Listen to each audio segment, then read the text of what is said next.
Amados, bom dia.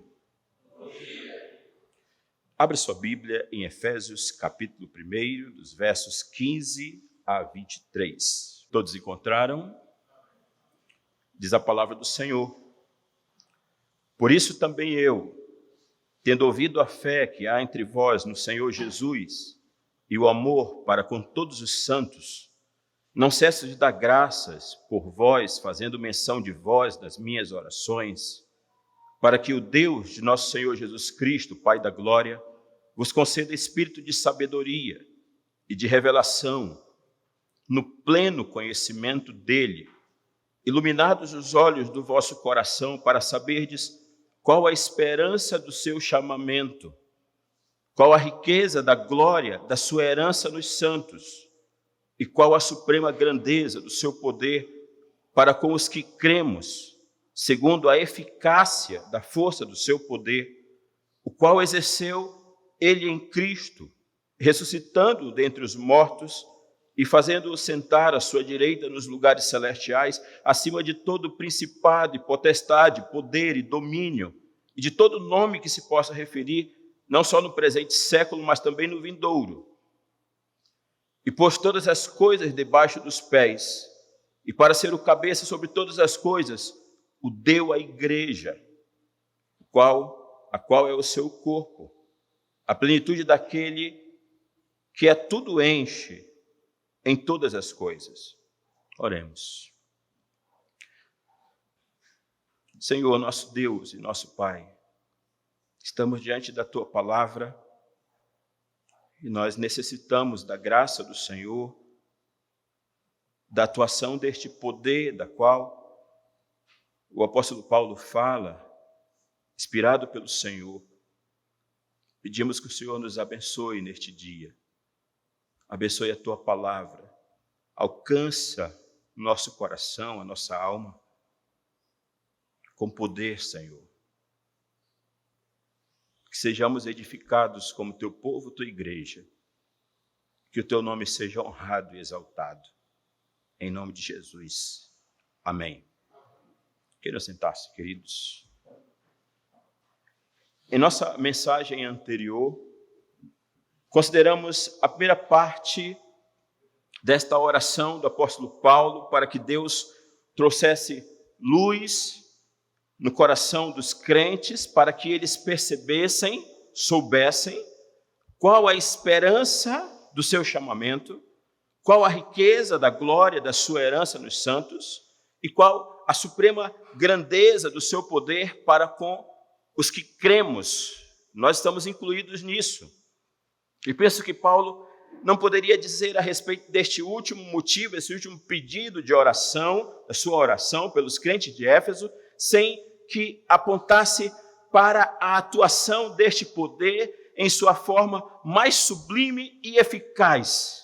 Quando diz a suprema grandeza do seu poder e a eficácia da força do seu poder.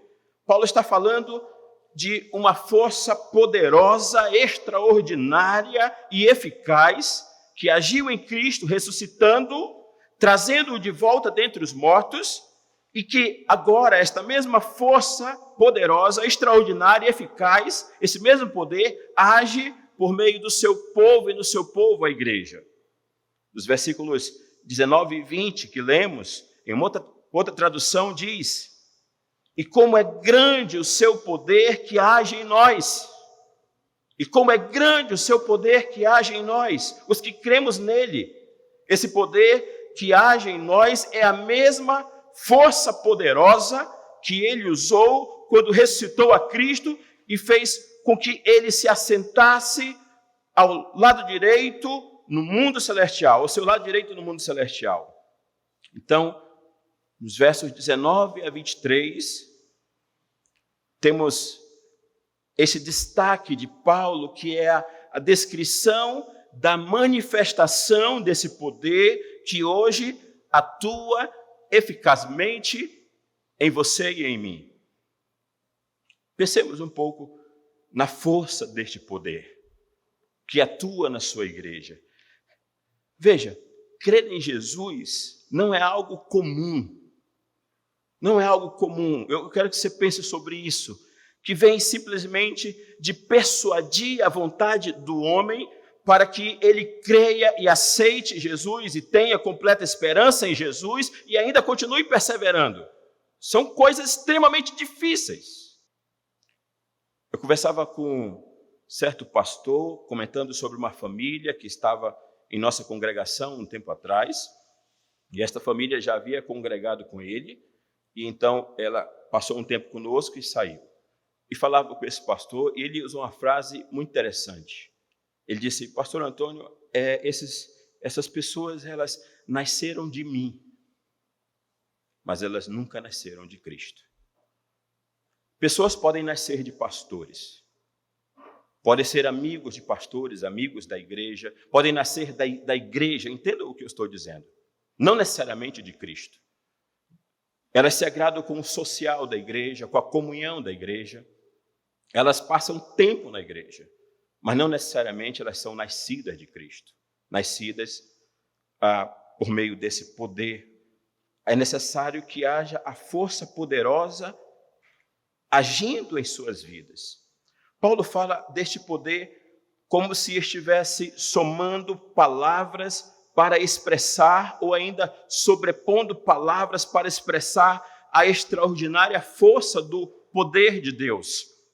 Um estudioso chamado Strong nos mostra 4 palavras aqui que precisam ser destacadas para definir esta suprema grandeza do seu poder. Essa primeira palavra, poder, que você encontra no versículo 19, suprema grandeza do seu poder, é a primeira palavra. Ela refere-se a algo que não há limites para alcançar. Tem a mesma raiz da palavra que o pastor Jaime Marcelino usou ontem, quando considerou Filipenses 3:21, poder de subordinar a si todas as coisas. E a eficácia que traz a ideia de algo sobre-humano, fora do entendimento e das forças da compreensão humana, sobre-humano. E então, ele usa o termo força, que traz a ideia da força de um ajuntamento de um povo, de um domínio, e também outra vez que ele menciona poder, diferente da primeira palavra, que é a capacidade de realizar grandes coisas. Então, basicamente, ele está usando 3 palavras que, no geral, referem-se a poder e soma todas elas. E diz que este poder ressuscitou a Cristo e age no seu povo. O entendimento que podemos ter é que este poder é o poder supremo e tão grande que sobrepuja, excede, ultrapassa e alcança mais longe do que qualquer poder pode alcançar. O entendimento é que esse poder, ele está acima de qualquer outro poder. Ele vai até onde outro poder não consegue ir.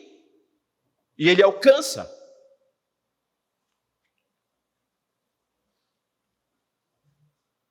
Este poder de Deus se manifesta em seu povo e é o mesmo poder que ressuscitou a Jesus dentre os mortos. Será que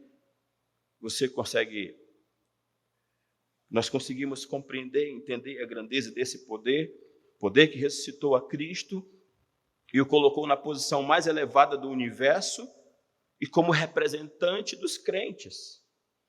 Este também é o mesmo poder que ressuscitará a você e a mim, e ressuscitará os corpos de todos os crentes para a vida eterna. Por isso, somos desafiados a conhecer esse poder, que também um dia nos ressuscitará do túmulo para a vida.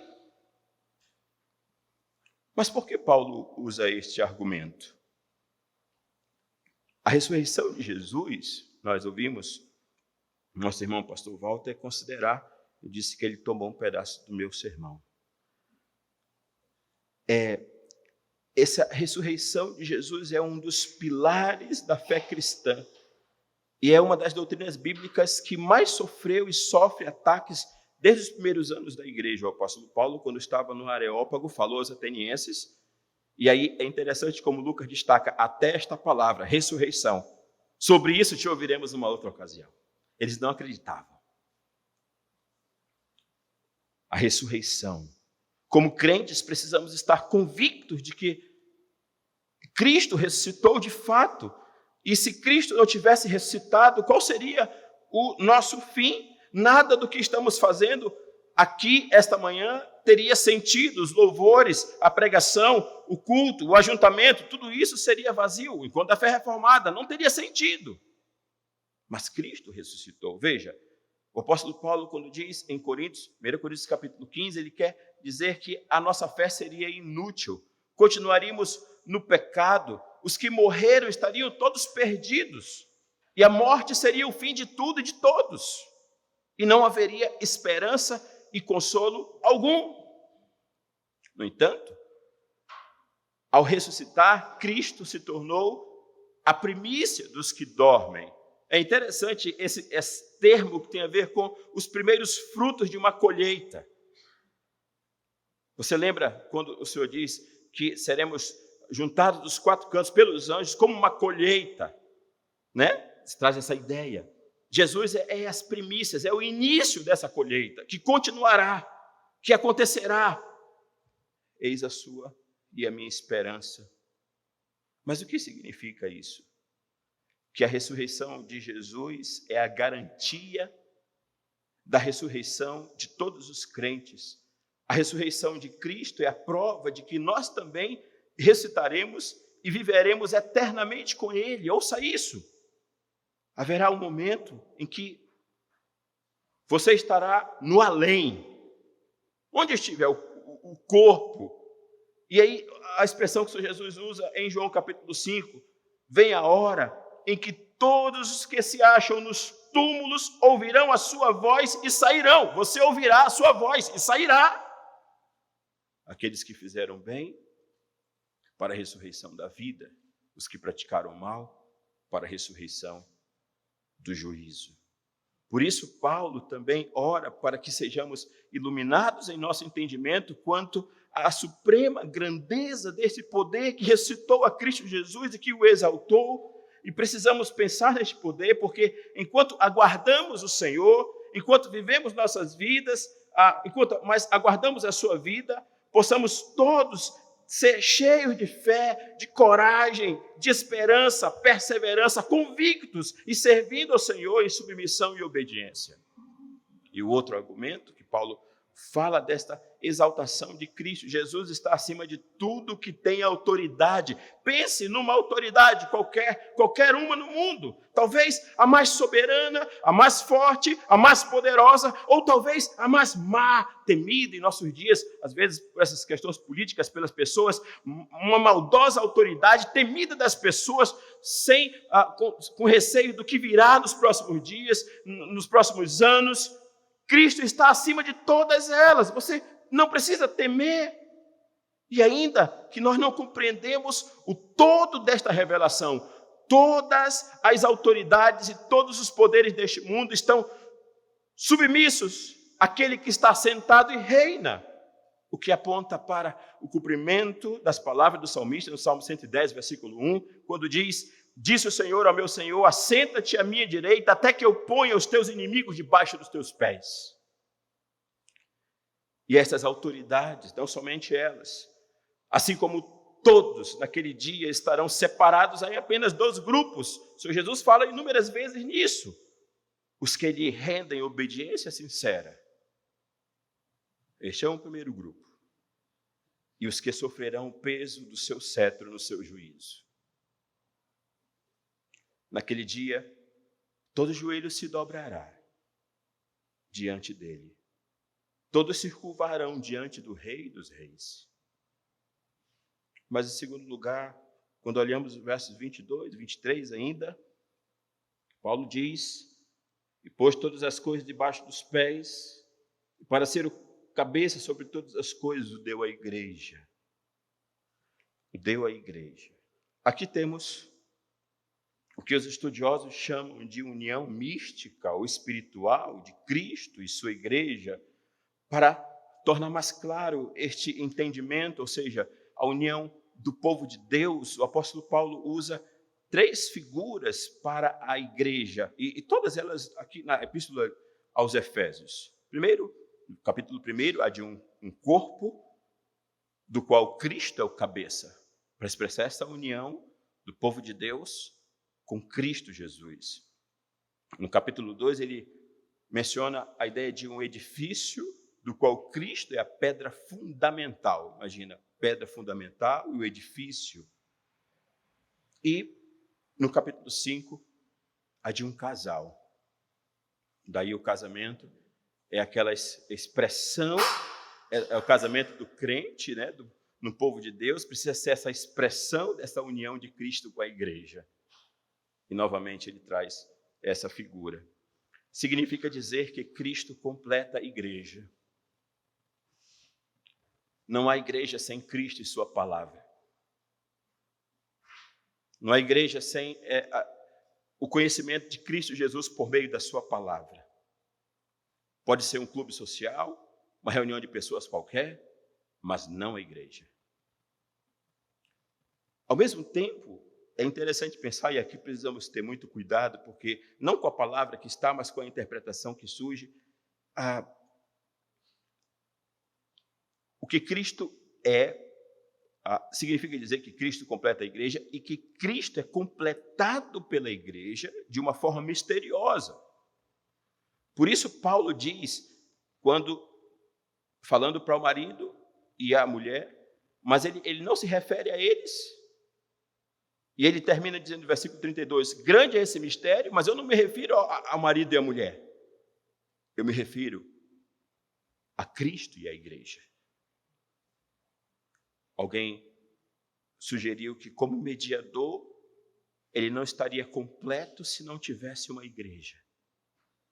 E como poderia ser rei se não tivesse o reino?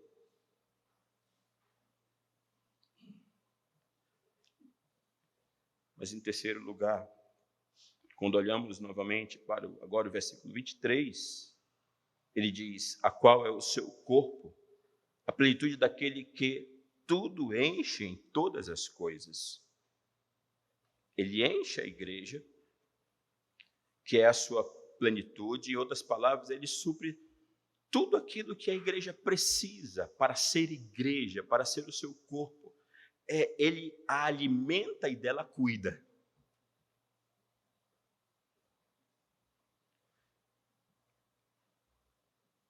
Mas ele está enchendo com a sua plenitude todas as demais coisas. Seu reino está inaugurado e podemos ver a abrangência do seu reino na restauração. Podemos perceber esta restauração na criação. Agora nós gememos, aguardando que Deus nos liberte completamente. Nós somos livres da culpa do pecado. Estamos sendo livres do poder do pecado. E nós seremos completamente livres da presença do pecado. Mas não apenas nós. O apóstolo Paulo diz em Romanos 8, porque sabemos que toda a criação, a um só tempo, geme e suporta angústias até agora. Um dia desses, assisti um vídeo desses que passa rápido no YouTube, em que um leão defendia o antílope. Um antílope é um animal, parte natural da sua alimentação, mas ele defendia de outro leão. E eu achei aquilo interessante, porque a minha mente voou para Isaías capítulo 11, quando ele diz que o leão andaria com um animal cevado. E é interessante lá, quando o profeta trata justamente do reino de paz, do rebento de Jessé, e aí ele diz, quando a terra estará cheia do conhecimento do Senhor, como as águas cobrem o mar. E eu fiquei olhando, por meio daquele vídeo. Um leão via, e este daqui protegia o animal cevado, e ele tremia ali, pensando que ia ser comido naquele momento. E eu pensei, Isaías capítulo 11. Das duas, uma, irmãos. Aquele leão no vídeo estava aguardando um antílope para o jantar mais tarde. Ou Dr. William Hendricks está certo quando diz que esta restauração da criação, que geme e suporta angústias, aguardando a restauração dos filhos de Deus, ela já se revela. Não ainda em sua plenitude, mas se mostra por causa da primeira vinda de Cristo e da chegada, da inauguração do seu reino. Mas não apenas na criação. De uma forma muito especial, essa restauração ela está acontecendo no meio do seu povo.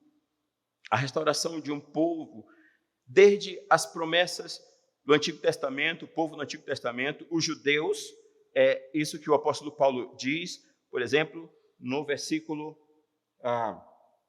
13, versículo 12, a fim de sermos para o louvor da sua glória, nós que de antemão esperamos em Cristo, de antemão esperamos em Cristo, ele se refere aos judeus, em quem também vós, e agora ele está olhando para os efésios.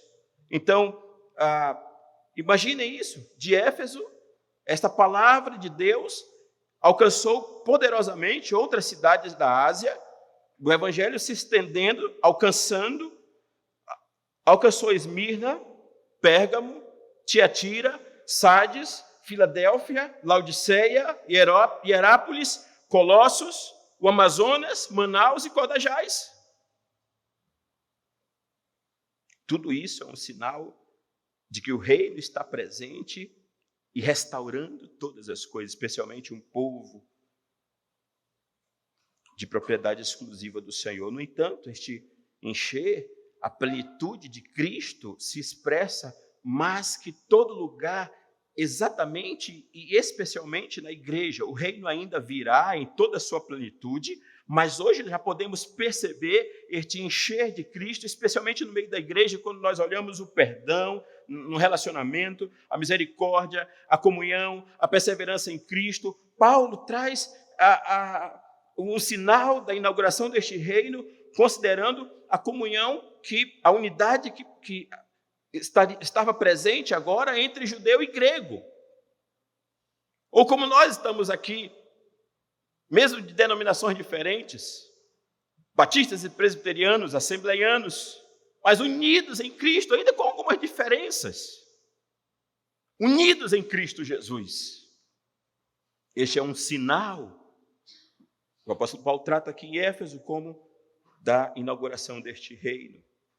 Tomando emprestadas as palavras do pastor Augusto de Nicodemos, ele diz: Cristo vive na igreja, ele está presente na igreja, ele atua através da igreja, ele salva pecadores através da igreja, ele edifica o seu povo através da igreja.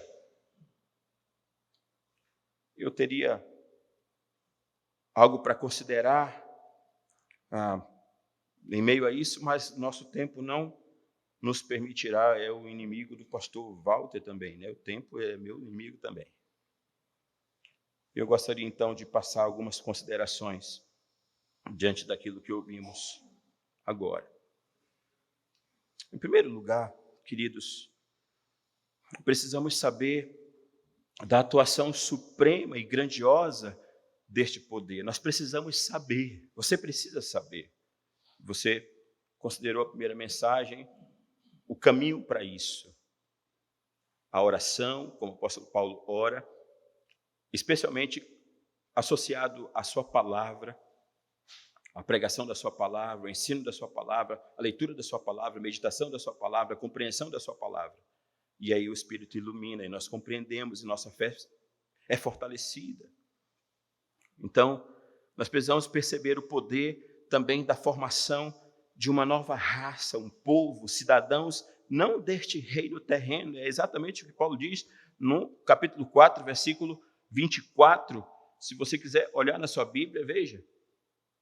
E vos revistais do novo homem, criados segundo Deus, em justiça e retidão, procedentes da verdade. Você vai lembrar que esse termo ele é repetido na Bíblia. Um novo homem, um novo homem, um novo homem.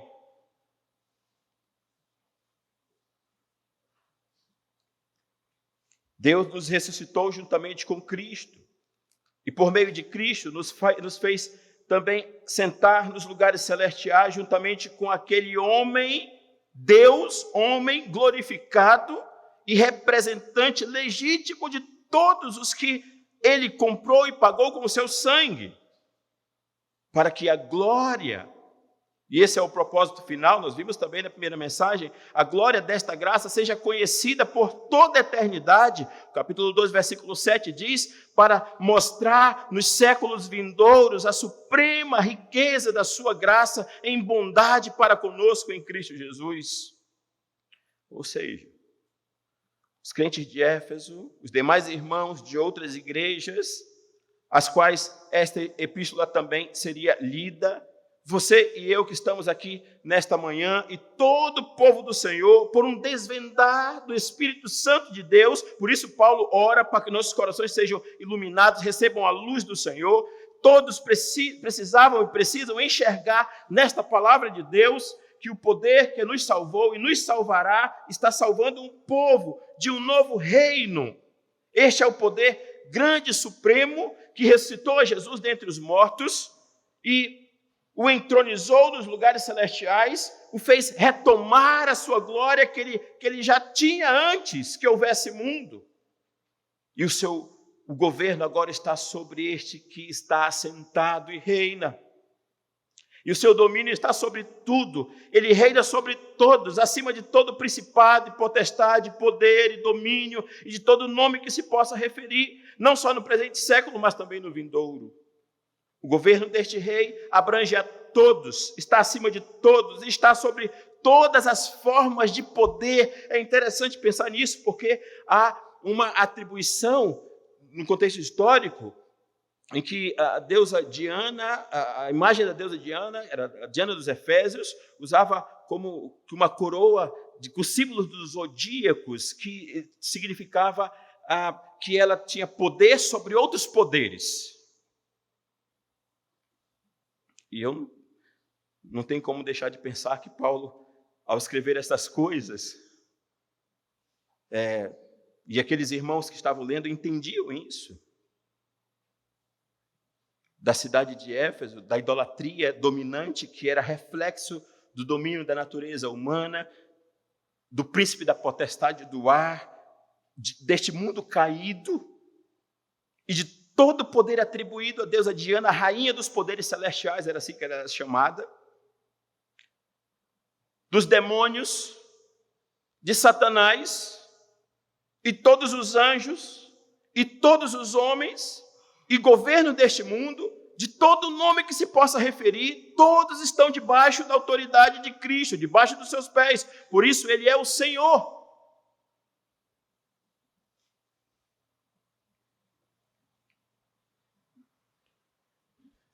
Em segundo lugar,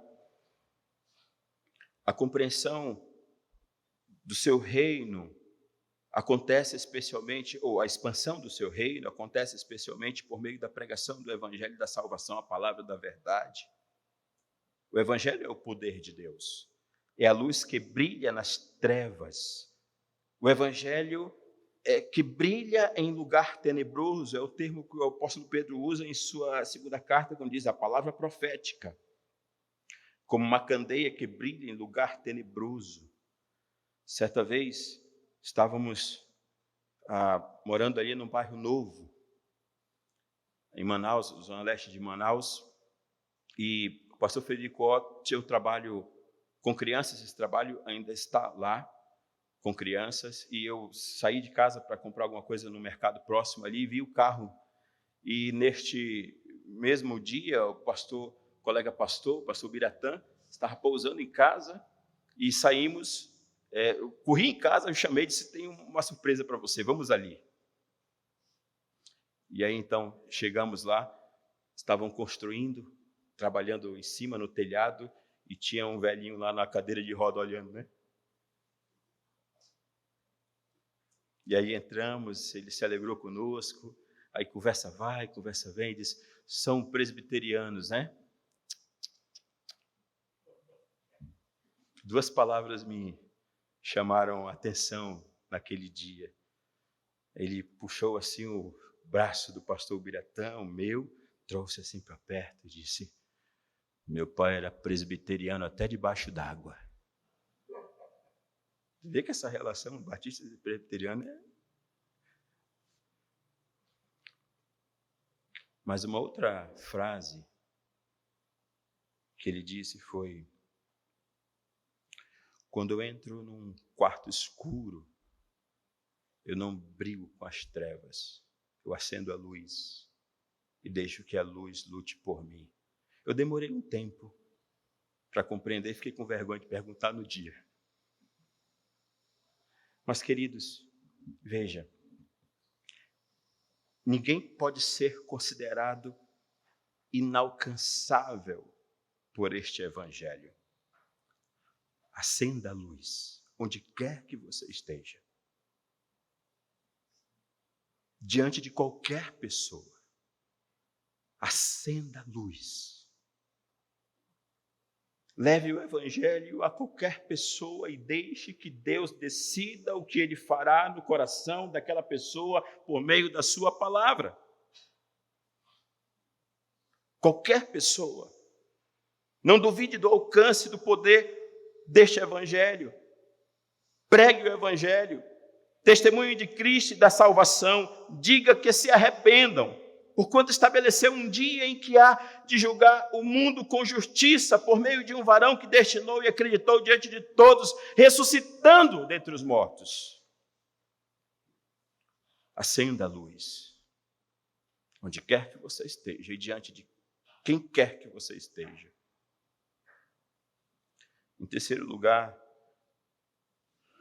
e então, Cristo, o Rei, virá uma segunda vez e completará o reino através do estabelecimento de novos céus e nova terra. Deixe-me terminar parafraseando essas palavras do pastor John Piper, quando diz o seguinte: a imagem que temos nos evangelhos, enquanto Jesus desvenda os ensinos do reino, é que o reino de Deus é presente e também futuro. Este é um dos mistérios do reino de Deus. Ele está presente, ele já está inaugurado e você faz parte dele. Mas ainda não está consumado. Este é um ponto importante na oração, diz o pastor John Piper, que o Senhor Jesus nos ensina. Por exemplo, venha o teu reino, venha o teu reino. O reino de Deus ainda não está aqui da forma que um dia ele estará. Por isso, este também é um dos motivos especiais da oração para todos os dias. Não apenas para que possamos saber, compreender o nosso chamado. Nós temos estudado sobre isso, a esperança do nosso chamado. Nós precisamos orar por isso. Compreender a herança que somos e a herança que aguardamos. Compreender o poder que atua em nós, mas orar para que o reino do Senhor seja consumado. Nós precisamos orar. Venha o teu reino. Continua o pastor John Piper, em outras palavras, somos chamados pelo Senhor Jesus a orar e dizer: traz o teu reino, Senhor. Traz o teu governo completo sobre a minha vida, Senhor. Traz o teu governo sobre a vida da minha família, sobre a vida dos meus filhos. Traz o teu governo sobre a vida das pessoas. Traz o teu governo sobre o mundo, Senhor. Este reino virá. A consumação, a plenitude deste reino acontecerá. Somos chamados a esperar com fé, em obediência e submissão, mas em confiança e esperança, convictos destas coisas. O reino virá. Em nome de Jesus.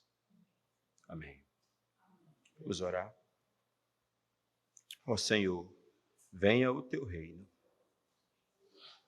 Ilumina os olhos do nosso coração para que possamos contemplar aquilo que temos ouvido, aquilo que está registrado e revelado em sua palavra. Que o teu reino aumente em minha vida, na vida dos meus irmãos. Que o teu reino aumente sobre as nossas vontades, sobre as nossas famílias. Que o teu governo aumente na vida dos nossos filhos e no meio do teu povo, a igreja. E como diz o cântico, Senhor, e venha a paz sem fim, pois tu és digno de reinar. Em nome de Jesus. Amém.